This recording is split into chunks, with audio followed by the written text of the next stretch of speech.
Hello, everybody. This is Lehman Crafton Jr., aka Zorval Chan Less Than Guru. And today, for the 31-day character creation challenge, I will be doing Dunamis, which is my own game that I developed in the late 90s to the mid 2000s. I think I published it on Drive Through RPG in 2006. I always call it a failed game because it never sold very well. The game itself, I think, would actually cater to people that like spending a lot of time figuring out their character advancements and every little thing that they want to do with the character. Basically, anybody can do anything if you put the time and experience into it. So you can start off as a fighter and later become a cleric or a wizard type character. There's enchanters that are basically they make items that cast spells, but I think it's more in detail than a lot of other games do, where you just choose a feat and then you can kind of make spells by spending gold. Here, you would spend experience that you would gain in making the item, and it was a separate experience than the experience that you would gain to raise things. So it wasn't like you're shortchanging yourself. But it is a very detailed game. Back at that time, there was a lot of games that were getting into trying to be realistic, trying to have a skill for every occasion, and I was kind of going along that direction. The problem was by the time I completed writing this book and game system, the, there was a shift to things being streamlined and simplified, and that kind of also was something that hurt. But I'm gonna go ahead and I'll show you how the game you make a character. I'll be using the kind of the template or archetype uh, character creation. Basically, there's two ways to do it. After you rolled your attributes and things, you could choose a character class, and you could be any character class no matter what your what do I want to say? No matter what your stats were, you could just be bad at that. You could be a bad fighter. You could be a bad wizard, and you could then spend the version of experience. I call them Dunamis points, but basically they're experience points, and you would use those, and you could actually become a good fighter. So if you wanted to have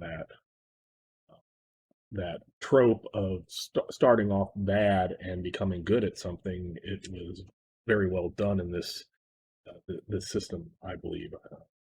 Basically, you could end up making any type of character that you wanted. Your character could progress, but there was a template, which basically you choose that template, and it usually gave you something extra, a special little ability or way to do something, or you could just take a lump sum and build a character from the lump sum of experience. Mars, you're right in the middle. I'm sorry, but you need to go. He never hangs around. And then when I start talking or taping, he comes. So let's get started. I did print this at Kinko's back then. Now it's FedEx store. Basically, I also the first draft that I did um, was I had put it back. I had not updated the armor and shield chart, and I put an old one in it. So I did update that on Drive Through RPG, but I wasn't going to pay to have the rule book completely updated. So I basically just printed off some extra tables to slip in there.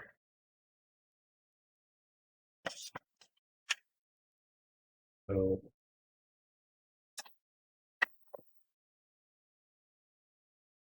just like any game, it has the terms that you could use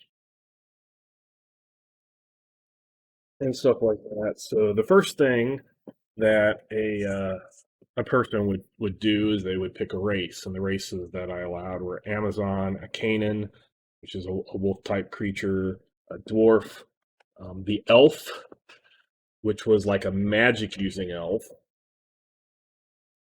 the elv, which was not. It wasn't that they couldn't be mages; it's just that they didn't have innate magic. So the elf had innate magic, and the elves did not.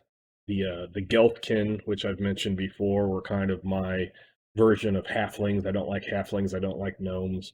I make them Gelfkins. They're kind of a mix between Moros from Dennis L. McKiernan's work, his fantasy stuff, and the Gelflings from Dark Crystal. I kind of like that type of thing. So that's kind of where the Gelfkin come from. Humans, I allow orcs. I don't have half uh, races, half species. So you can be your full orc, and then a Sauron, which are kind of a lizard people. And basically, I do have a thing about race versus culture that being certain races just physically will possibly modify some of your attributes. But if you're raised in a different culture, so say you're one of the Sarans, these lizard people, and you're raised in a dwarf culture, then you would get abilities based off of the dwarf culture, not based off of the lizard culture. So not all lizards had to be from the lizard culture. So kind of introduced or you use that concept. Um, One of the things that I did, and I think I took this idea, I liked it a lot. Um, it was I don't know if the Dark Eye still uses it, but back before there was or back before at least I knew that there was an English version. We're talking mid '90s. Um, I was looking at Das Schwarze Auge in Germany, and they had an attribute system that had like positive attributes and negative attributes. So I use those as kind of virtues and vices that kind of played off of each other. So a virtue might be courage. That's what the CU stands for. And then the vice that kind of went off of it was RA, rage. So you could be courageous and that was good, but you might be rageful, and that would just be uncontrolled anger that you basically messed up because of. So I have everything from like superstition to oh, I have to well, indolence, how much you're lazy.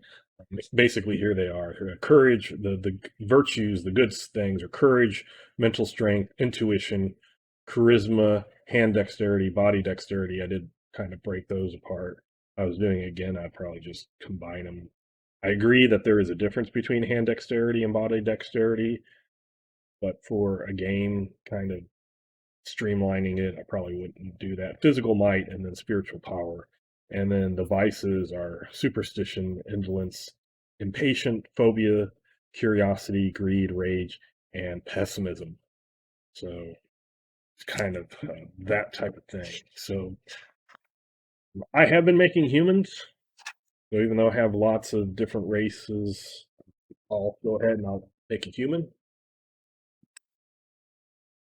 So the human is here. I can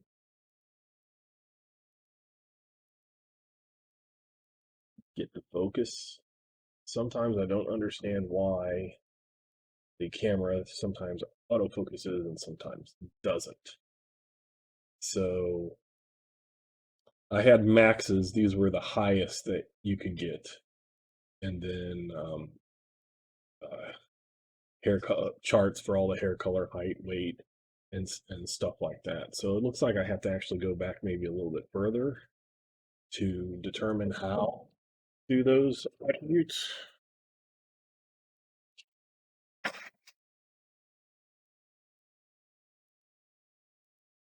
It might be one that I flip back. So let's go back to where I was reading off about virtues and vices. So attributes, virtues and vices are attributes. Basically, they're good or bad. Um, so the virtues here is for each virtue, roll a d6 plus a 7. Basically, I wanted there to be a random element, but I also didn't want there to be such a huge uh, Mars. No, Mars. No, no, Mars. Really wanting to interrupt. Um, but I didn't want the span to be so big. I didn't want people to have a character class or a character that just had what they considered to be a horrible attribute. So that's why I have the plus 7. So basically, the score is going to be kind of close between 8 and 13. Um, if you get above your racial max, because some of these didn't have 13, like the humans, all of them were 13, but like here, the MS for a Canaan, or sorry, for an Eld is 12. So if I rolled a 13, I could take a point from that leftover point, and I could put it into one of the other ones as long as that didn't go above max. So that's basically how you could get above a 13 and get closer to those other racial maxes. So all I need is a d6 and 7. So add 7. So let me get out my dice. I forgot to open up the dice bag.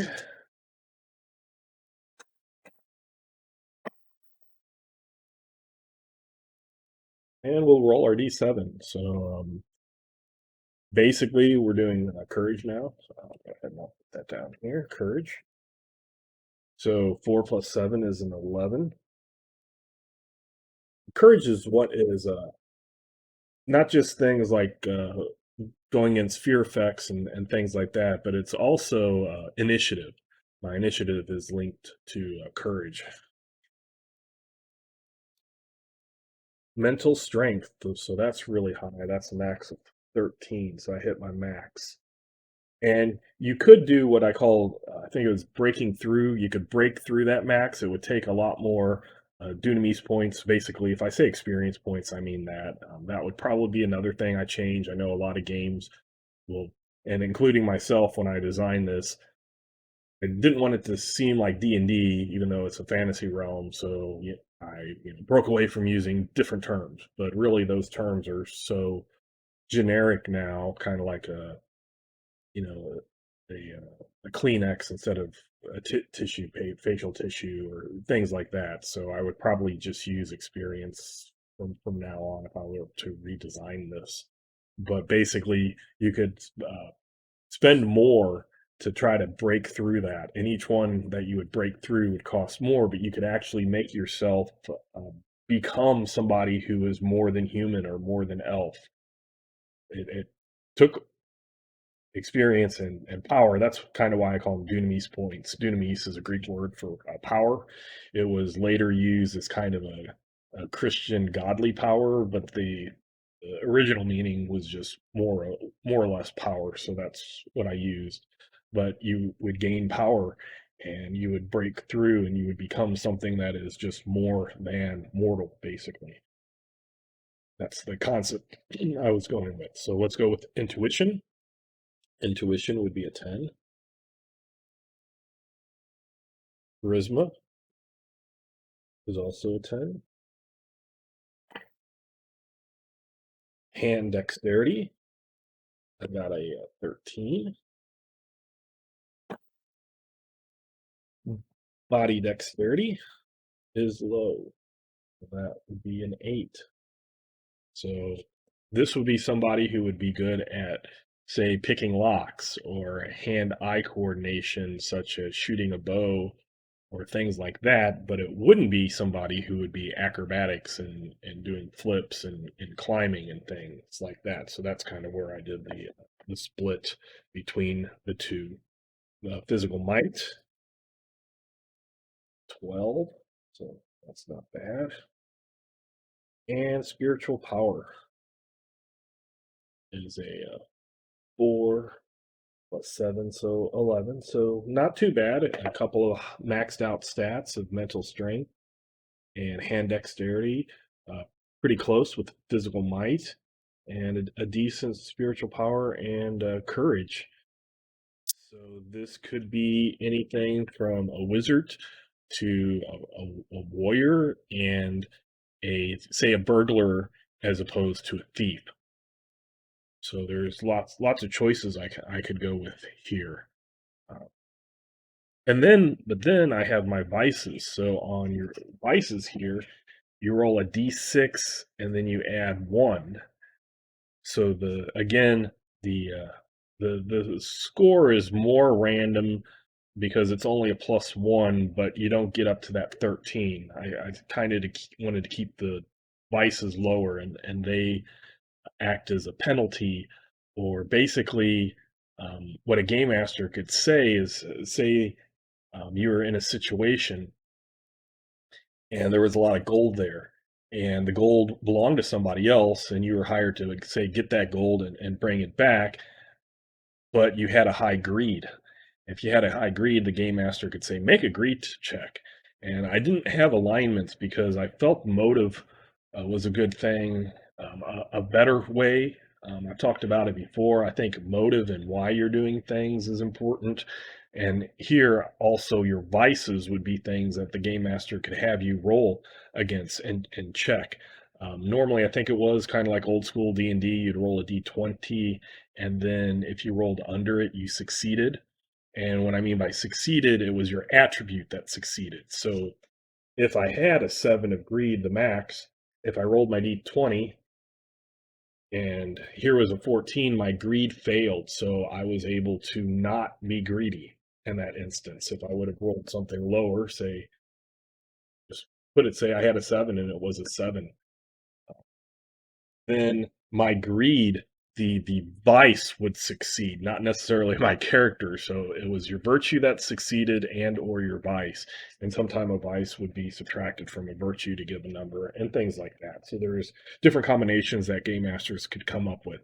Again, it's a game that doesn't go super like it is complex. It is something that has a lot of rules for everything. It doesn't get to the point though where it's like every step you take, you need to roll. But there is things that I have to admit kind of got close that I thought I was doing as kind of a guideline to help game masters, such as a climbing skill. The higher climbing skill, you would make less checks and you would go farther. But then if you're saying I have to make a check every 3 feet and this other person makes a check every 10 feet because they have a better climbing skill, while that kind of makes sense, it does bog down the game, and I kind of see that now. With again, we went from a mindset of being trying to be realistic and covering for all of the things to a more new school mindset of just roll and move on with things until you get into weird stuff like Pathfinder, which is the feats telling you exactly what you can do, and if you don't have that feat or ability, you can't do it. But so there are still games that are complex in other ways, but mine trying to help game masters determine when do I have my character, my players make checks against skills. It kind of got where every skill, anytime you would do it, you probably had to look at the skill to determine what you're going to do at that time, and that's too much time. But if you're a player, game master who likes to get into those details, this is a system that would work with you. So I'm not trying to bash my own system. I'm just saying it does have things that at this time when I wrote it, I didn't see its faults. I liked them, but now 13, 14 years later, I would completely change the system to make it fit more of a easier to come up with adventures, easier to get through a game, and I would streamline it definitely. But let's go ahead and let's do our vices. This will be a long video because unless you're one of my players in my home game or one of those few people that somebody, maybe a half a dozen within the last 13, not half, say 2 dozen people in the last 14 years that have bought this and actually play it. Thank you very much. I've learned a lot and I've gone experience myself since then. But besides a few people, you probably have never heard of or saw this game, so that's why I'm giving it a little more detail. So let's go ahead with vices. It's a d6 plus one. Superstition is the first one, so I'm very superstitious. And superstitious superstition is interesting. It's how much you believe that like magic works and legends and tales, because belief kind of has an importance. But if you're believing that these bad things will happen, you're kind of a little scared of them and frightened of them, so they have a better chance of affecting you. So that's where the superstition is kind of bad. Indolence is basically sloth, lazy, um, how much you try to get out of work, take shortcuts so that you don't have to do things that you don't want to do. So here would be a three. So two is the lowest. So not a very lazy character. Um, Impatience. That's how long it takes you to get frustrated by something. How you become bored with something. So a four there.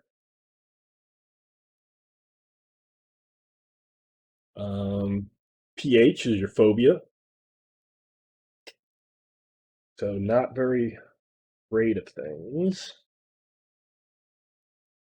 Curiosity, because curiosity killed the cat. So very curious. This would be the one that in a a chest is there out in the middle of the room, and everybody is like, it's a trap, don't touch it.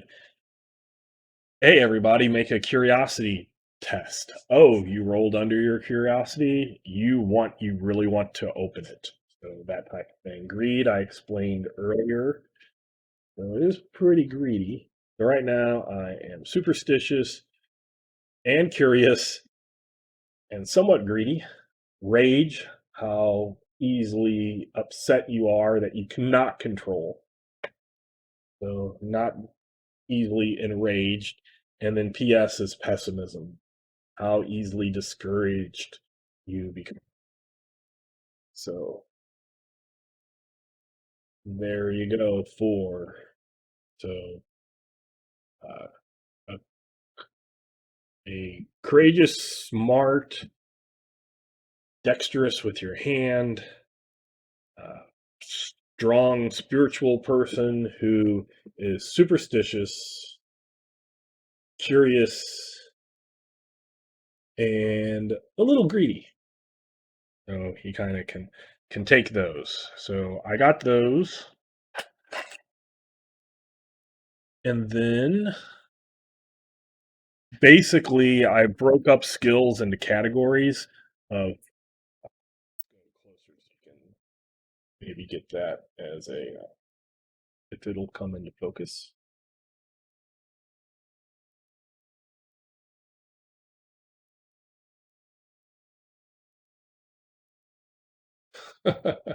Sometimes it goes in really sharp and clear, and then other times it's like, nope, not gonna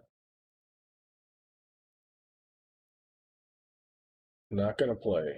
Well, it may or may not go into focus, but we have fighting techniques, which are kind of weapon skills and things like that. Physical skills, that's where you get like climbing and acrobatics and social nature knowledge and craft.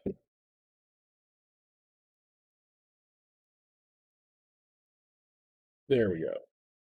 So to find kind of your base value, your individual, so who you are as an individual. Basically, I talked about um, your race could add to the or subtract from these groups. Your culture could add, subtract to these groups, and your individual, who you are, what your attributes are, uh, can change that group. So basically, there's three main things, and then experience how much points you put into it. So basically, there was various ways to be good at something. It wasn't just your class. It was who you were physically, who you were culturally, and who you are as an individual. And basically, to get the modifiers, like for fighting techniques, you take your courage and you minus two times your rage, and that would give you a your individual modifier. So your courage would help you, but your rage is uncontrollable. That's what kind of gets you to not succeed. And then physical would be your body dexterity and or sorry, body development. Body development. That's where I was going to originally have a dexterity, but it's kind of constitution. Let's just say that. So I was somewhat wrong. Again, I haven't played my own game in a while, but your body development, so like your constitution for physical, and then two times your indolence. Basically, the more lazy you are, the more you're not working out. So that's going to mess with you. Social would be your charisma versus your greed. If you're greedy, you kind of get that used car salesman type stigma associated. They can kind of see that you're wanting something. Nature would be your intuition, and it would be against curiosity. Knowledge, superstition would go against that because instead of just knowing facts, you would start bringing in all your thoughts about legends and stuff that might not even happen, be true. And then your craft, that would be your hand dexterity. And then the vice that would go against that would be your impatience. So let me figure out all of those using the character sheet. So skill groups, again, you would have your racial, whoops, I can go down. You have your race, you'd have your class type, um, and the individual, and then that would equal your base mod. So my courage of 11 minus 2 times my rage would be 4, so that would be 7. My physical would be my body development of 8 minus 6, so that would only be a 2. And you could go negative, I think. 7 times 2 would be a 14. So you actually, in some cases, could go negative. A charisma of a 10 minus 2 times the greed is a 5. So that actually would be 0. So not a very social, or not bonus to social. Nature skills would be my intuition of a 10 minus my curiosity of a 7. So that's going to be a negative 4. So this character would not be a very good nature person. Knowledge would be mental strength of a 13 minus my superstition of a 7 times 2. So it's actually, even with both of those maxed out, the superstition actually makes it so any knowledge skills I have would be at a negative 1. And this is a percentile based thing, so it's not very, very big. It's not like the 5% you would get on a d20. And then your craft skills would be my hand dexterity, which would be a 13, minus my impatience. 4 times 2 is 8. So that would be 5. So individually, I would be 7, 2, 0, 4, 1, 5. So here I want to go to my race.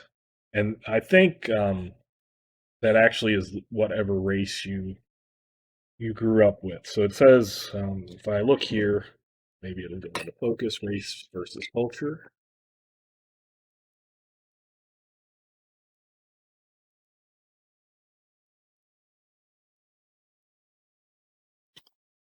Nope, still such a pain to me. Why it comes into focus sometimes, but doesn't other times. So it says the above racial maxes, which if we're looking at Sarens would be the maxes here, are determined by biology of races, while skill group modifiers were determined by racial cultures. Biology cannot really be tampered with outside of natural changes, potions, or other mystical means. Cultures are societies in which a person has been raised, and thus viewpoints, opinions, and skills are somewhat determined by cultural influence. If the dwarven family would raise a Soren, give the Soren all the Soren physical characteristics, so that would be your virtues and vices, maxes. Um, and the skill modifiers of a dwarf. And I just add a little caveat that if somebody's trying to do that to min max a character and the game master realizes it, that they have the final say to say, no, you can't come from that. But we're just doing a human, so I can go ahead and I can put that race as human. And I want to say I did spend a lot of time trying not to just make humans the generic thing, but since we are humans, making them the middle and comparing other things against the humans, while I would rather not have done, I couldn't find a good way or good reason to not do that. Like say, oh, humans are, they can only get an 8 in intelligence compared to other things. Well, what's that mean when we the people that are playing the game are humans? That's kind of a necessary evil, I guess you might say. But um, humans here. So I think humans just have the a zero modifier for everything. So if you wanted to be a human and have your attributes and your hair color and everything be human, but live in an orc society, you would pick the modifiers. And usually it was like uh, with the modifiers, if you look at that skill group modifiers down at the end here, you would, and I just put things out of focus, so there what they went. Normally, you would have two that were positive, one being a +5, one being a +10 added to all skills, and then another one being a -5 and a -10, and then the leftovers being 0. Although it wasn't always like that, but that's kind of what the common spread would be. So if we're human, basically now I can go ahead and I can do my hair color. So I roll a 20, and I got, let's see, red hair. Hair color red hair. And then height would be 4 for male, 4'10" plus 46 inches.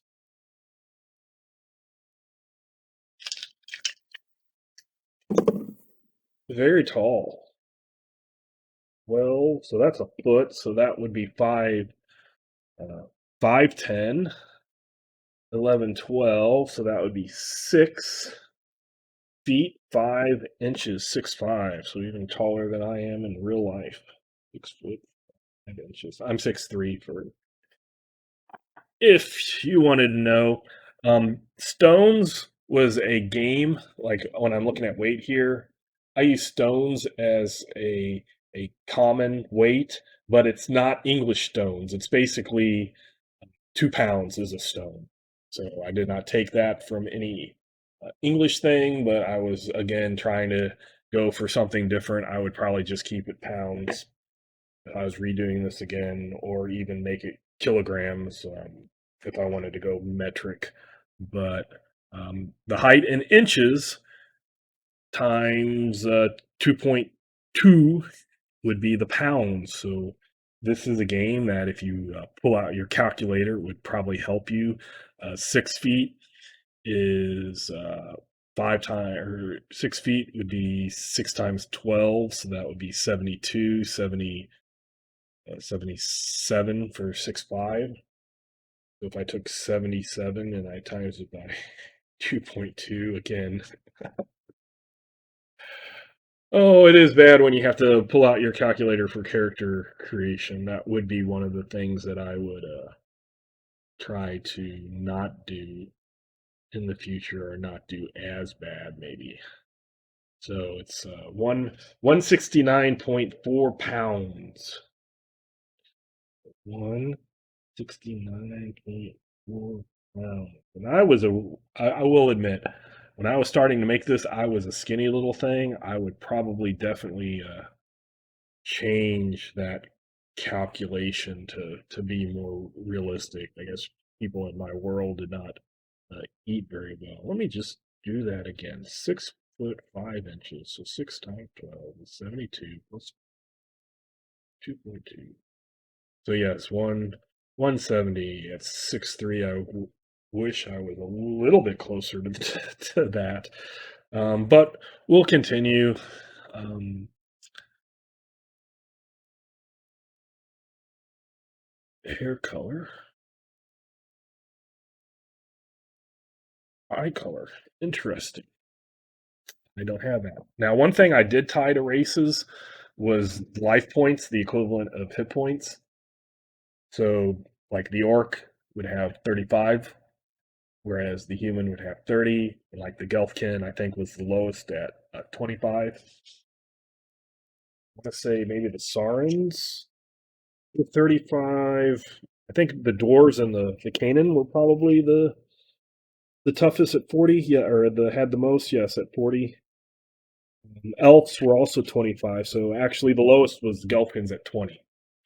So basically, your life points was based off of your race.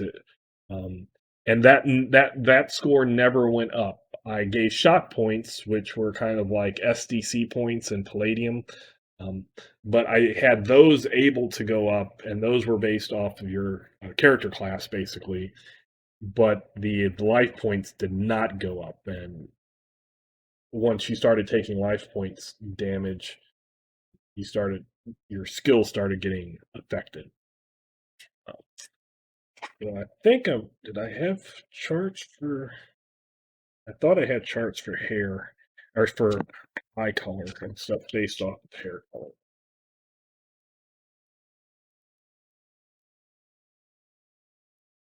But maybe that was just for some reason I just did hair color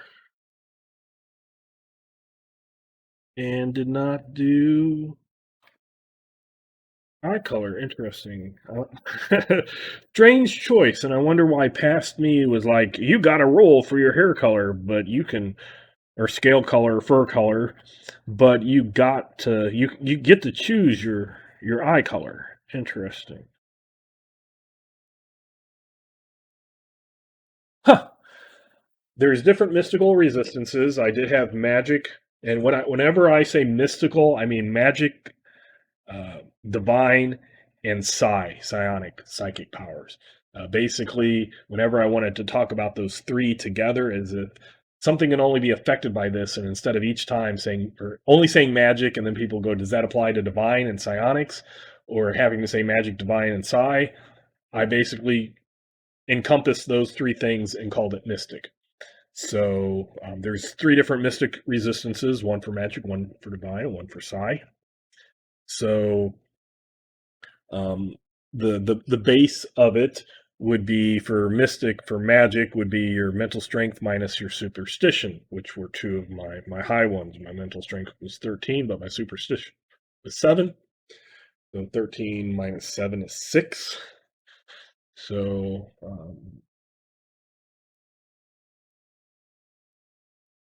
let's see where that might be. Character sheet.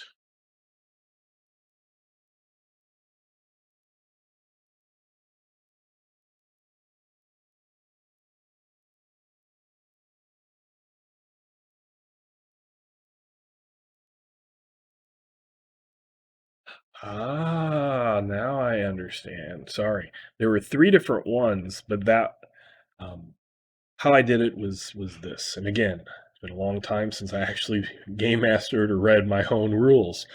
So I do tend to forget things. Um, basically, you determined what your mystic resistance was based off of which one of these was the best.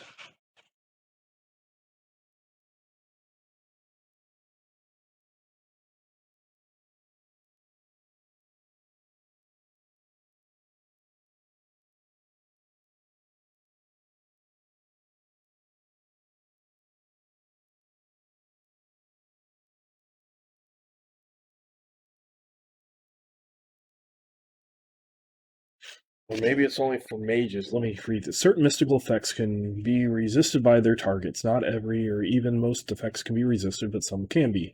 Those that follow the paths of magic, divine, and psi learn to defend themselves against the intruding mystical attack, but the untrained have a natural defense against those effects as well. Those that follow a mystic path have a specific formula to figure out mystic resistance. A mage will use his magic powers as a defense, while a priest will use the power of his faith. A character that has no mystic training still has natural defenses. The character will have takes the highest of mental strength, spiritual power, and intuition, and then subtract the highest of superstition, pessimistic, and curiosity. Okay, so basically it's saying if you're a mage, you've trained yourself, so you'll use the specific mage formula. If you're a priest, a divine person, you'll use this specific way because you've trained yourself to resist mystic effects, all three. And if you're Psi, you would use this way. But if you're not any of those, then you're going to use the highest virtue to help defend you, but your highest vice is going to subconsciously allow that through.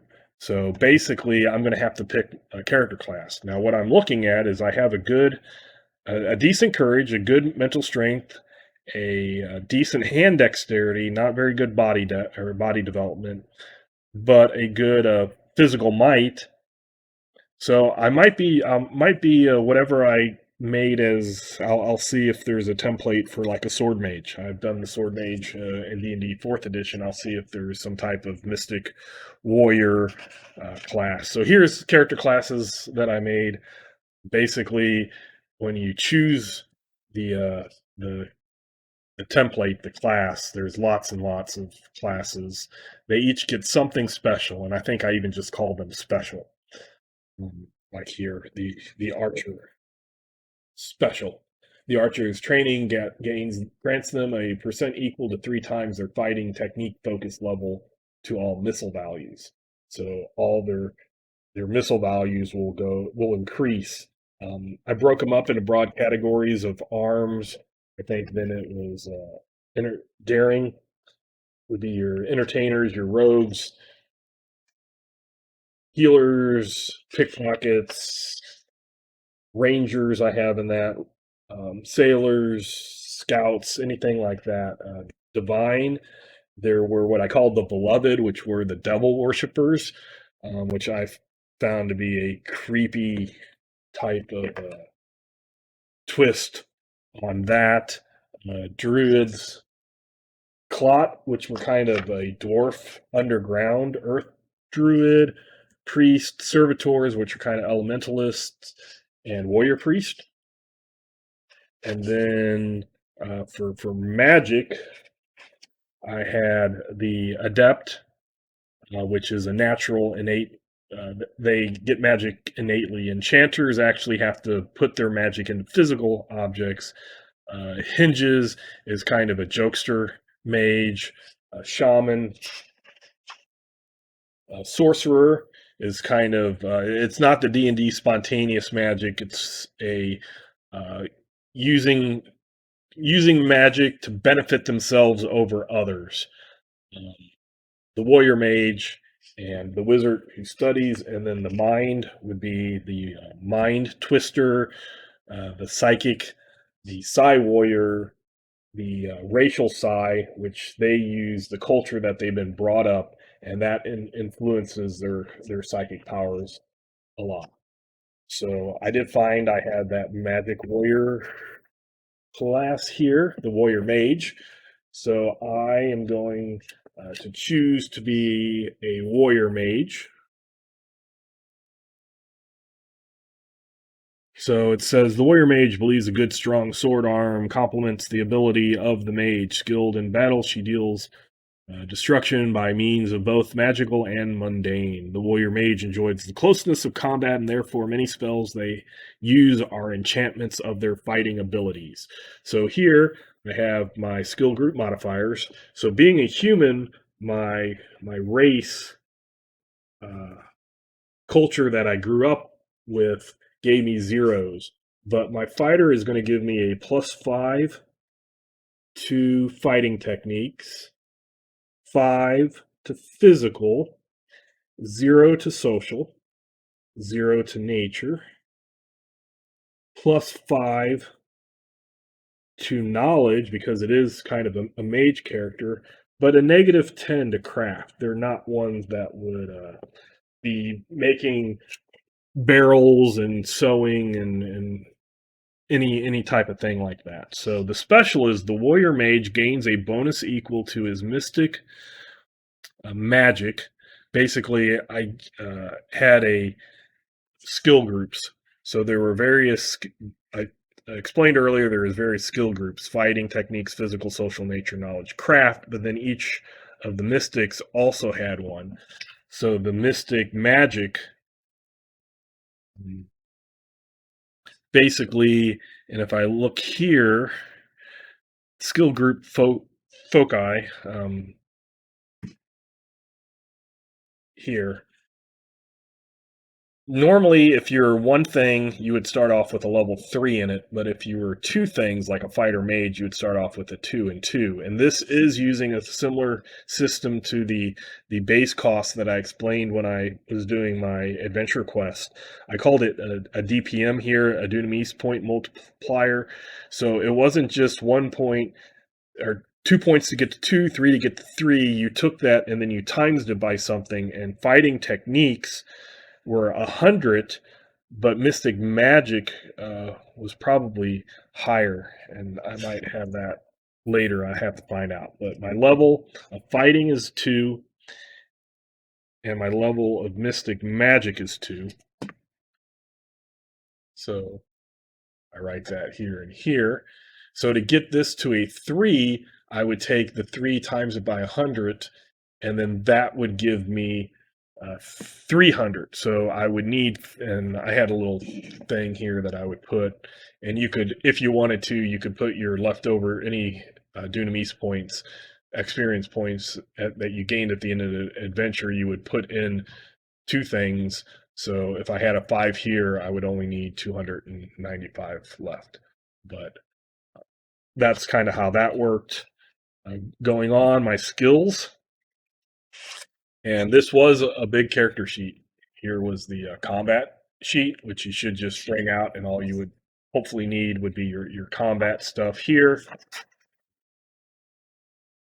And then a skill sheet here. And yes, it was one of those things that it took lots of things to add together to figure out what your max was. But well, let's see. You have energize and flush. That was that house rule I came up for the one game where you pull magical energy into you as a mage, and then you could cast spells. But if you kept it in too long, then it would burn you. So that's why you would need a flush also. So I have energize and flush.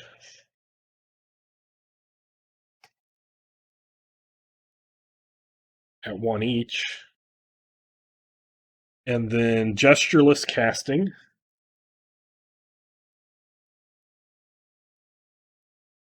So that means that he could have a shield and sword, one in, both hands, and would not, he could just kind of use his voice.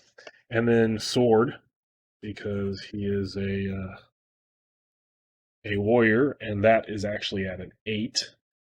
And then he comes with spells: Battle Master, Battle Sense, Create Light, and Summon Weapon. So he could actually just summon a weapon if he did not have it. But let's go ahead.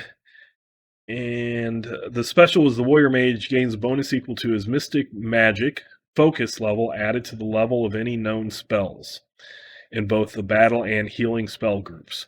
So if any of these, probably battle sense, these sound like it would work, and then summon weapon, he would get a bonus of 2. He has a 2 in his fighting, or in his mystic magic as a mage, plus 2 levels to magic, battle, and healing spells. So that was a thing. And then he did this amount of damage added to all of his damage. So his fighting techniques. That was the special thing that this character got. No other characters didn't. If you didn't pick this to start off with, you could learn all of these things, but you would never get the special. The special thing was only for people who at the very beginning chose this, and that was an incentive to pick one of these character classes, these templates, instead of making your own. But you could make your own. Um, So then the equipment he starts off with is a leather covering chest, arms, and legs. Basically, I did what I thought was interesting, and I'd probably completely scrap it now, but I had a random hit location. But since it's a D20 and you're trying to roll under your skill, basically I had whatever you rolled to hit. If you hit, you would look on the random chart to see where it hit.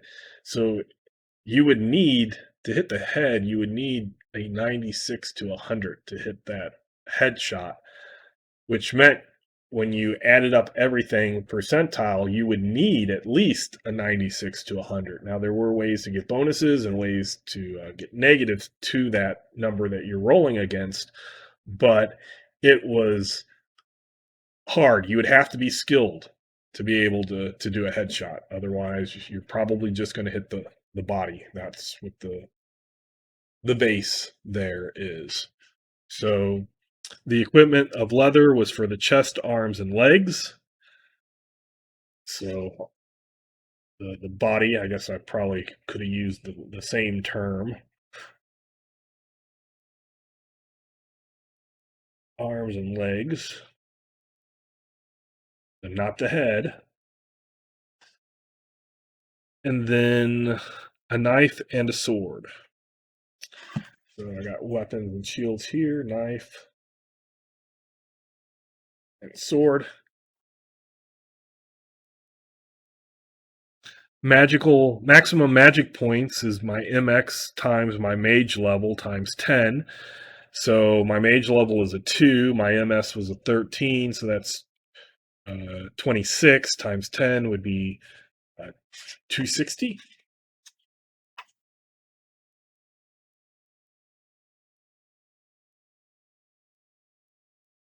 And I didn't print out a magic sheet because I wasn't thinking I would probably roll as well as I did and be able to pick a sword mage. So I'll just put my 200 magic points right there, or 260, sorry. And then for my background, I roll a d20 to figure out what the background was. Poor, medium, rich. That was on side between a 2 and a 20, so I don't know what is the same thing. 17. 17. So that is middle class. Was his upgrading his background before he became a warrior mage. Shock points is 22. So if I look over here, the sorcerer has 12. The warrior or the warrior mage has 22. And if I look at some, go back to my men at arms class.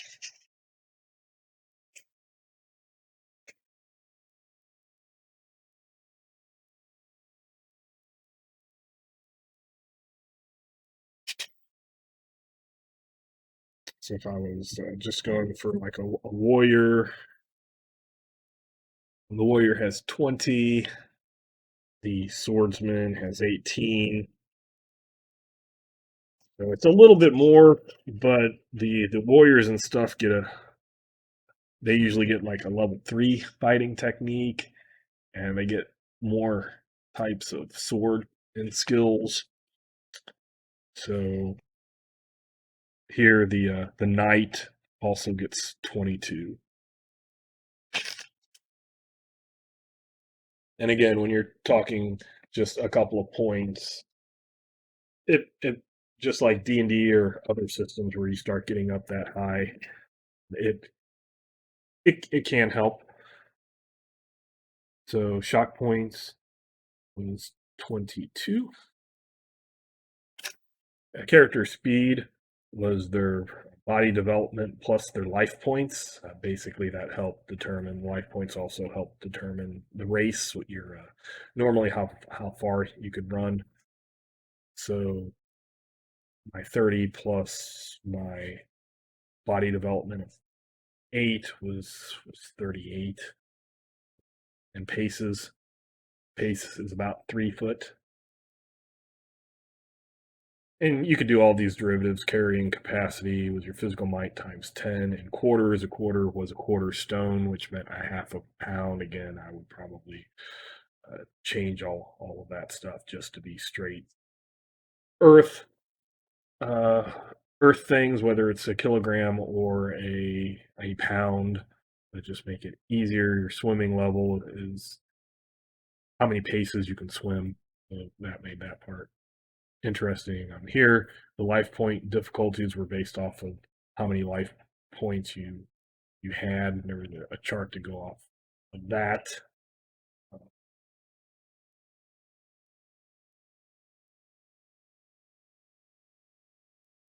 Here it is, more character diversity. So here is the eye color. Here's when I was wondering why I didn't do an eye color. So right here is why.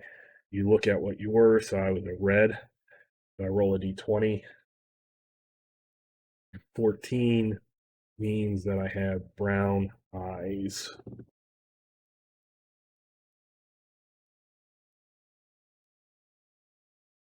And then I was a middle, so I start off with 3d6 gold. And that is 3d6. It's not a times 10.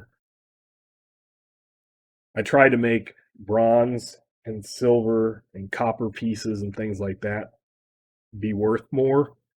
So you wouldn't have this strange disparity where a gold piece was like what a farmer would make in a year, and you would have adventurers coming in and buying magical items for like, 5,000 gold. Another reason why the enchanter class could be important is there wasn't many things like magic shops and stuff in my world basically weren't really a thing. Magic was, as physical items were very rare, so you might find a magic item and some runes, or take take it from a fallen foe, but most of the time it was because you were making it yourself, not going out and buying things. So again, I had 11 gold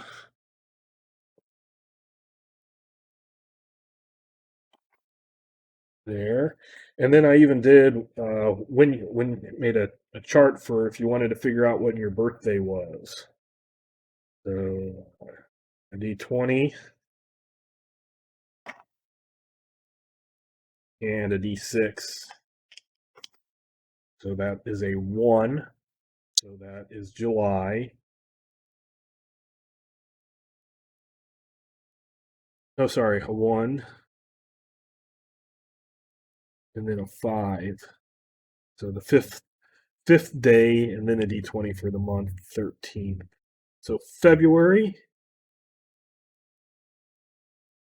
5th was my birthday. So if you want to know your character's birthday, you can generate your character's birthday.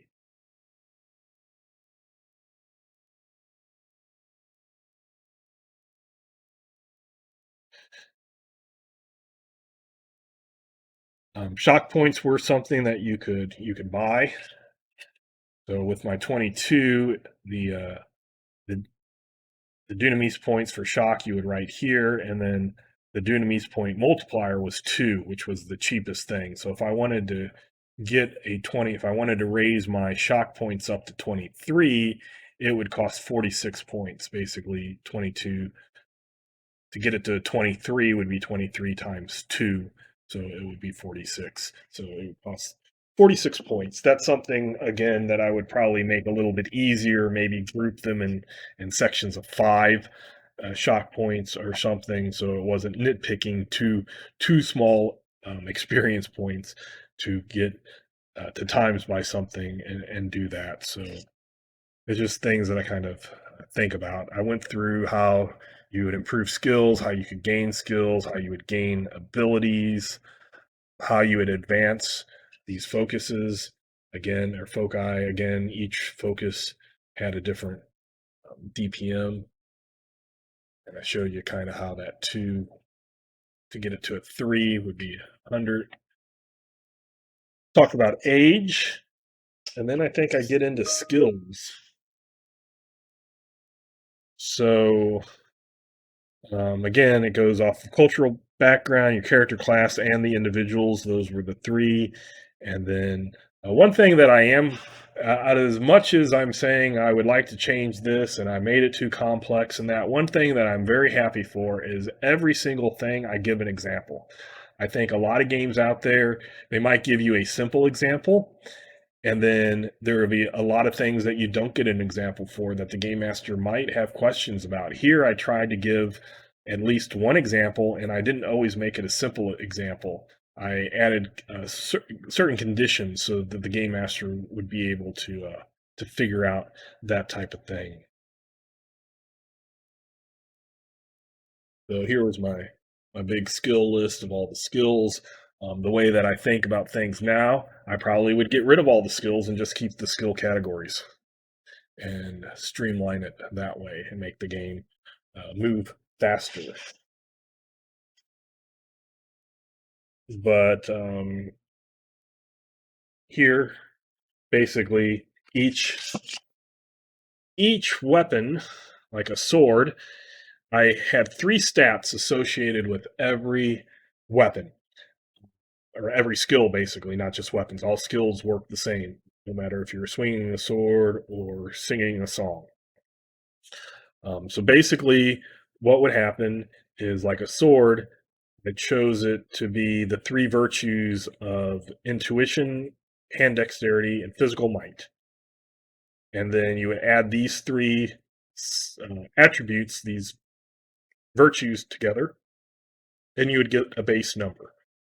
And then the DPM would be a 15, and that meant that to get it at first level would be 15, to get it to second level would be 30, to get it to third level would be 45, etc. How long does it take? One combat round.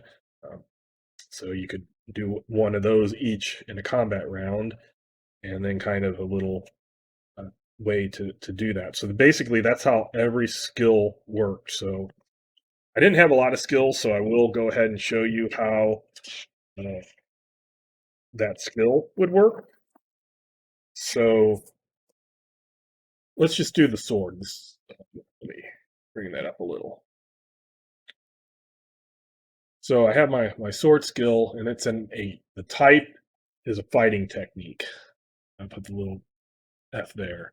And then the DPM, that would be how much it would cost, or the base cost of it, how much you had, how much you needed. So to get that to a 9 would be 9 times 15, which would be, again, math. 9 times 10 is 90, 9 times 5 is 45, 90 and 45 is 135. Is that correct? That sound right? So that's how much points it would cost. So then the three question marks were what three attributes were it? It was IN, and then um, let's see, IN HDPM. And I had it where you could put your virtues up here. So you wouldn't have to just always go back to this page. So the important ones are the IN, which is a 10, the HD, which is a 13, and the physical might, which is a 12. I put those up at the top. And then I could add those together. So 10 and 13 and 12 is 35. So yeah, go up again, 35. So your base based off of just your attributes would be three attributes. So that would only be a 35%, but you get to add three times the level. So my level was 8. The 4 meant if you specialized. And what specialized was is here's a sword, but if I chose a specific sword like long sword or bastard sword, then it would be 4 times. But you could never use that. You would not be able to use that skill for another weapon.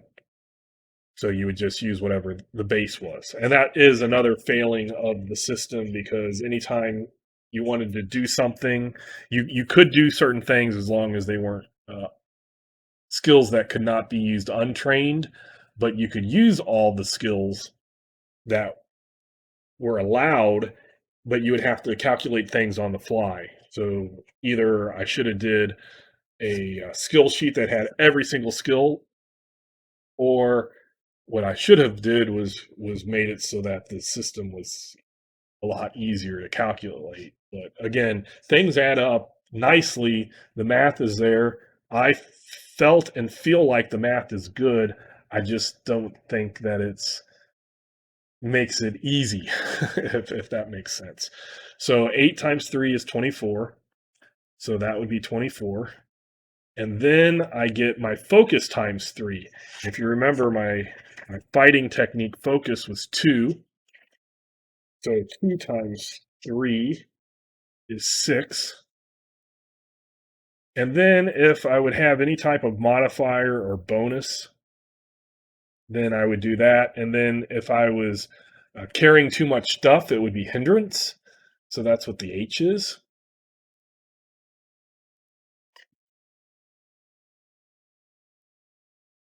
So I could write the hindrance up here,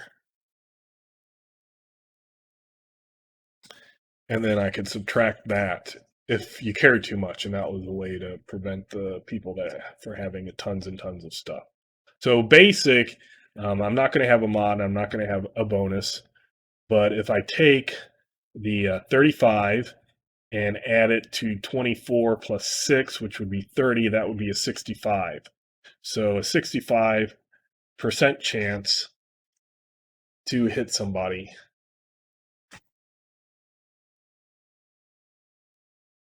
It's not going to focus again. But I think you might be able to see through the blur. 65. So basically, that's how all skills uh, were calculated. The last thing kind of wanted to show is again it was the exact same method for all skills, not just weapon skills. And I had way too many skills. But then there's skill group foci, and that's where if I go here, Mystic,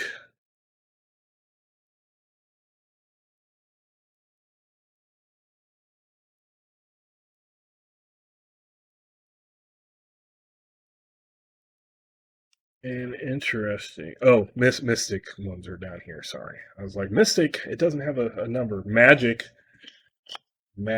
was a 120s, and the S meant that you had to know it. You couldn't just couldn't do it. It made it specialized. It was restricted. I can't remember what the exact word I used for it was, but it's 120. So now I can fill in here, fill in my 120, and I don't know why I just didn't write magic, divine, psi, and put the cost there. But to get that to a 3 would be 3 times 120, so that would be 360. So if I wanted to get my fighting techniques group up, I would go there. If I wanted to get that group up, I would have to do that. And again, that 2 adds to all the levels of my spells. So by being a warrior mage, I started off with the 2. I had a huge list of items to buy and prices. I'm pretty proud of that list.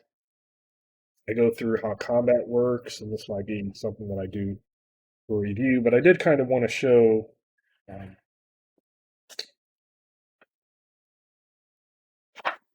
spell casting. So basically, groups were divided up, like this is an illusion group, and what it's called. Each spell had its own multiplier. So to get this at level 1, it costs 5. To get to level 2, it costs 10, etc. And then how long it lasted, the range, the cost, the effect, how long it took.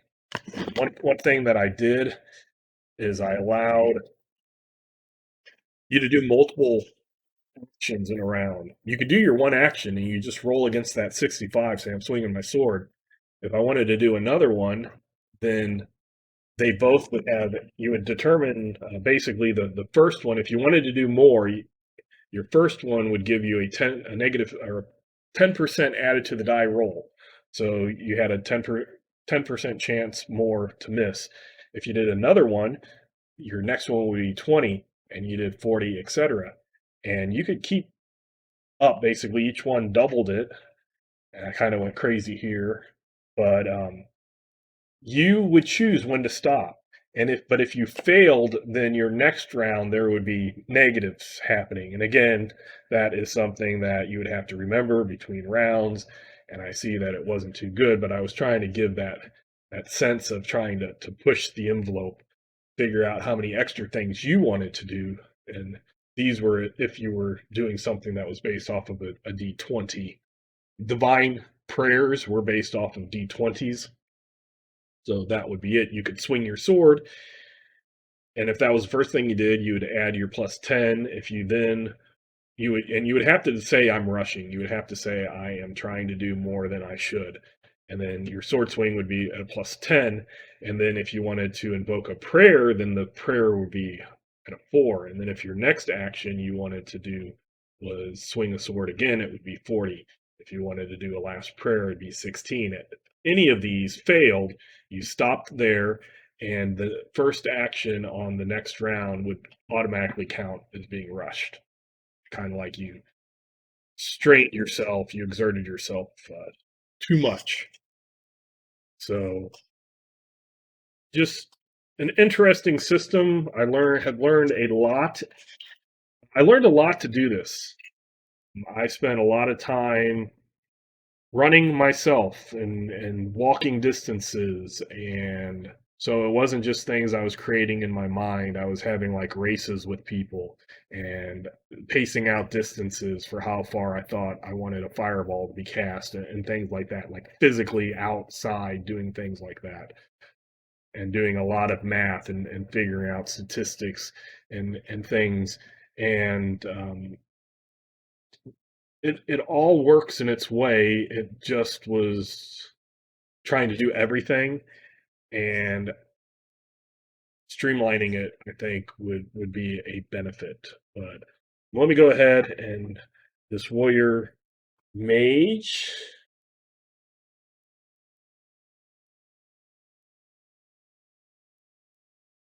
Alexar, call him.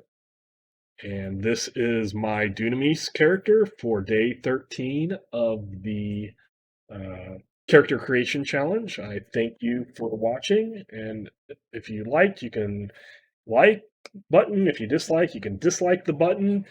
If you are interested in this game, if nothing else, I it damage and stuff is very similar to D&D. If you want to have a interesting way that characters and NPCs can make traps, make potions, and do things like that, there are rules for all of that type of stuff in here. So even if you don't use any of the other rules, there are ways to figure out how to do that that might be interesting to you. Or if you just want to try out a new system, look at a new system, uh, figure out. Feel free. It's on Drive Through RPG. And until next time, I will catch you later.